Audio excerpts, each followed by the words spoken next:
তো আপনাদের জন্য আজকে একটা রেসিপি এনেছি, সেটা হচ্ছে আজকে খিচুড়ি, ভুনা খিচুড়ি হবে আর মাংস রান্না হবে। তো এখানে আর কি আমার যে বোন আবার মাংসটা রান্না করতেছে। হ্যাঁ, আমি আর কি ভিডিওটা ধরলাম। তো আমি ওকে আর কি কী কপাল আমার দেখেন, তো আমি কালকে ওরে বিকালবেলা বলছি যে আমার না অনেক খিচুড়ি খেতে মন চাইতেছে, তাও আবার মাংস দিয়ে। পরে বলছে যে আচ্ছা ঠিক আছে, আমি রান্না করে দেব। তো আমি তো ভাবতেই পারিনি যে ও এত সকাল সকাল উঠে আমার জন্য খিচুড়ি রান্না করবে। আচ্ছা, আপনাদের বাসায় এরকম কে একজন আছে যে আপনার বেস্ট একটা ফ্রেন্ড বা বেস্ট একটা মানুষ, যে আপনি যে কোনো একটা জিনিস খাইতে চাইলে আপনাকে সাথে সাথে তৈরি করে দিবে? তো আমার একটা আছে লাইফে, সেটা হচ্ছে যে আমার বোন বলেন, মানে সব কিছু এভরিথিং ওর মধ্যেই, আমি যখন যেটা বলি সেটাই করে দেয়।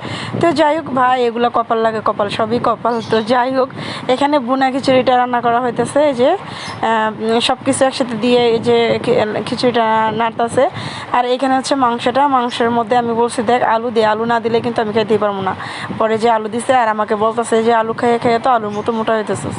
তো যাই হোক, বাঙালি বলে কথা, আলু ভাত এগুলো না খেলে ভালোই লাগে না। তো যাই হোক, এখন এই যে এগুলা করতেছে, তারা আমি বলতেছি তাড়াতাড়ি কর, আমি খামো, আমার খিদা লাগছে। আমি বলছি যে টমেটো দে, 2টা টমেটো দিলে আরও বেশি ভালো লাগবে। তো আবার বললাম যে শসা দে, 2টা শসা না দিলে ভালো লাগে। পরে বলতেছে যে আচ্ছা ঠিক আছে, তোর সালাদ বানিয়ে দিতেছি। এই যে সালাদ বানানো হয়েছে। তো আমি বললাম যে খিচুড়ির মধ্যে ধনেপাতা না দিলে ভালো লাগে না, আপনারাই বলেন তো খিচুড়ির মধ্যে ধনেপাতা না দিলে ভালো লাগে? তো আবার ধনেপাতাটা দিছে। এই যে এখন গেছি নিজেদের গাছের মরিচ পাড়তে, মরিচ এনে এখন আমরা খাবো খিচুড়িটা। এই তো কমপ্লিট।